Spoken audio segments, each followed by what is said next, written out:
Líder, você sabe receber feedback? A gente fala muito na liderança sobre dar feedback, mas receber feedback é um caminho essencial para a tua contínua evolução e desenvolvimento. Não importa qual nível de liderança que você esteja, se você é um gerente, um diretor ou mesmo CEO, você continua sendo humano.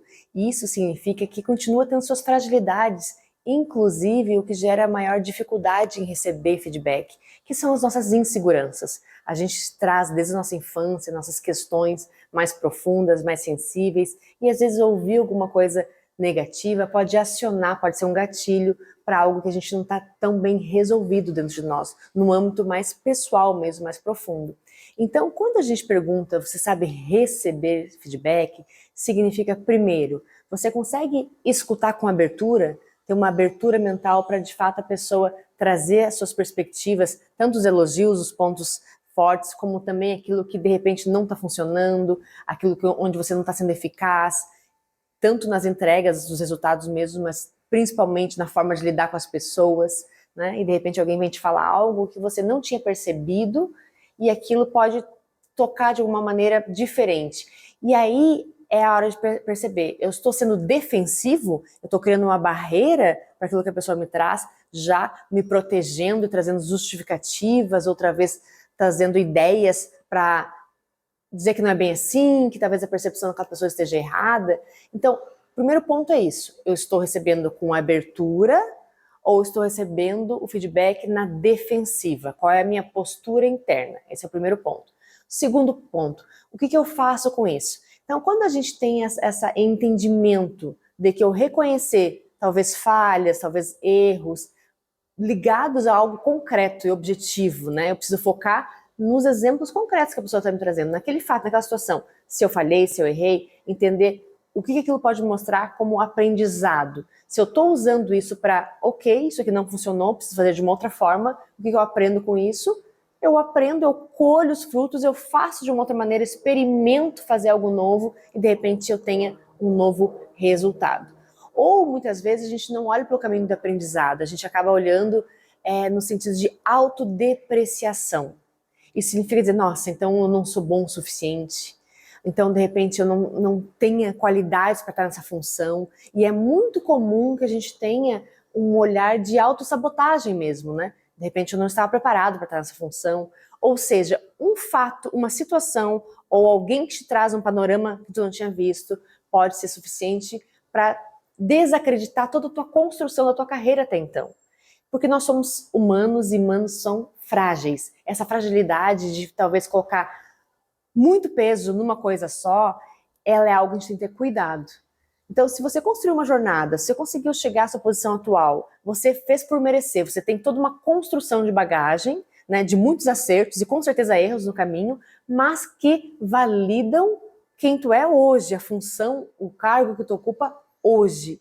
E aí entra a questão da maturidade emocional. É esse entendimento de, tipo, ok, talvez a minha entrega nessa situação ou a minha forma de lidar com uma situação de conflito ou com uma situação de um liderado que talvez nunca tinha vivenciado uma situação dessas, eu tenha tido dificuldade, não tenha seguido o melhor caminho, não tenha sido efetivo, talvez nisso eu tenha falhado, mas isso não depõe contra quem eu sou enquanto profissional e principalmente, esse é o grande ponto, quem eu sou enquanto pessoa.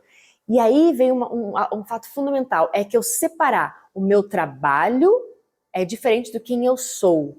O meu resultado não resume quem eu sou enquanto ser humano. E aí a gente precisa voltar um pouquinho e ver essa percepção de como está o meu amor próprio, a minha autoconfiança. Porque quando eu tenho consciência do meu valor enquanto ser humano, enquanto simplesmente existir, ser uma pessoa aqui na Terra, né? Na verdade, enquanto pessoas aqui na Terra, nós somos já a expressão do divino, né? Só somos filhos amados de Deus. Quando a gente tem essa consciência do nosso valor, ele é maior, ele é independente de qualquer fato externo, de qualquer resultado. Então, se eu estou seguro do meu valor enquanto ser humano, eu consigo ouvir um feedback negativo e lidar com ele de uma maneira apropriada, prática, objetiva. Ok, isso aqui, essa coisa aqui não funcionou. O que eu faço com isso, né? E eu não deixo que isso me atinja de uma maneira profunda, na minha identidade ou na minha alma, na minha visão de mim mesmo. Então, quando eu consigo trazer as minhas dimensões, naquela liderança integrativa, a gente trabalha com a dimensão integral do ser humano, a dimensão física, mental, emocional, social e espiritual. Quando eu tenho a dimensão da minha inteireza, eu sou muito mais forte, muito mais resiliente, inclusive para ouvir feedbacks negativos e saber que aquilo é específico, pontual, não é sobre a minha natureza como um todo, como o meu ser, como a minha identidade. E aí, quando a gente faz isso, a gente também tem uma facilidade maior de dar feedback para as outras pessoas, porque a gente consegue diferenciar. Eu estou falando sobre comportamentos da pessoa, entregas da pessoa, que estão funcionando ou não estão funcionando, para descobrir melhores caminhos, que funcionem melhor. É simples assim. E eu consigo perceber que dar um feedback difícil para alguém, se eu tenho a intenção genuína de contribuir com aquele desenvolvimento daquela pessoa, e se eu olho para o meu liderado e respeito aquela pessoa como ser humano integral, eu vejo a sua força, eu vejo o seu valor, eu consigo trazer um comportamento que não está sendo produtivo, não está sendo adequado, falar sobre aquilo com naturalidade, porque a pessoa sente também que ela não está sendo agredida na sua identidade. Ela está sendo, tendo uma informação nova para corrigir alguma coisa que pode ser melhor. Então, eu saber receber feedback desse lugar de inteireza, de força, me auxilia enquanto líder a também dar feedbacks de construção e ter conversas difíceis. Faz sentido isso para você?